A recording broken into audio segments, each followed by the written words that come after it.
Have you ever found yourself listening to today's top hits on the radio and then find yourself bored or frequently changing the station just so you can find something a little bit more original? I had this problem all the time, and I could never really figure out why until I got a lot further in my musical theory studies. Music is something that we all love, no matter what our favorite genre is or what our cultural background is. And for me, music has always been a release for me and something that I have really enjoyed. The vast majority of the music that we hear on the radio today follows the same few very predictable patterns.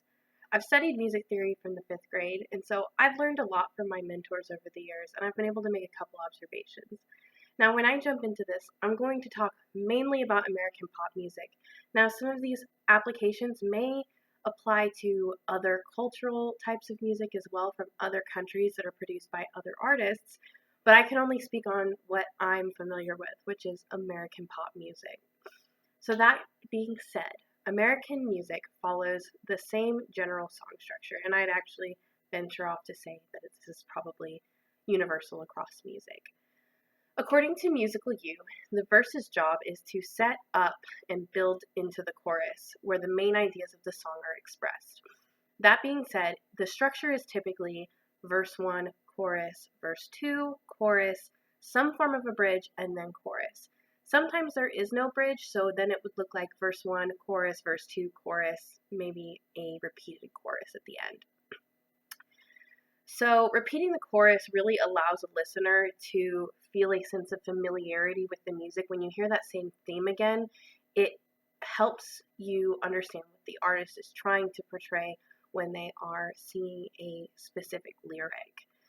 Now that we've discussed the overlying song structure, let's go a step further and let's talk about the repeated chord progressions that we'll see. So most music uses a slight variation on the same chord progression. Many pop songs can be played if you can follow the same chord progression, which is a major first, a major fifth, a minor sixth, and then a major fourth. This is very common when people first start learning how to play guitar. They learn the C chord, the D chord, the G chord, and the E minor chord, and they can play hundreds of songs without even having to learn anything beyond that. This can be transposed across different key signatures, but the chords in relation to the main note stay the same. Some examples of this that I saw on mixedandkey.com, but this is just one little pool of examples. There are many more. Let It Be by the Beatles, I Need Your Love by Calvin Harris, and All Too Well by Taylor Swift.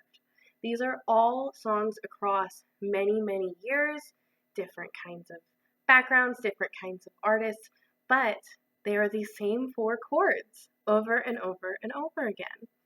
So to summarize, music is alike through its structure and its chord progressions, but lastly, the overwhelming use of auto-tune. A large majority of music today carries a very overproduced sound, and I'm sure this does not come as a shock. I think a lot of people have been able to pick up on this. According to a blog on Songbird's Music Arts and Dance Center website, most music prior to the 1970s was largely unpolished and raw, and these were live cuts that were being released to the audience. Nowadays, an artist can go into the studio, record a couple takes, and an audio engineer can splice together all the takes to make one really beautiful track. Artists no longer have to rely on their raw talent to sing their tracks to the masses. The audio engineer in the studio can rearrange their tracks to make it sound much more presentable. So this is why when you go and purchase a concert ticket for your favorite artist, they may not sound like the way that they do on the CD.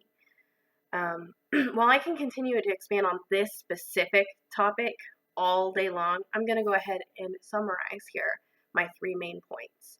American pop music follows the same structure, the same chord progression, and is largely overproduced. So the next time that you are sitting in front of your radio, just hitting that dial, looking for something different, now maybe you'll know why.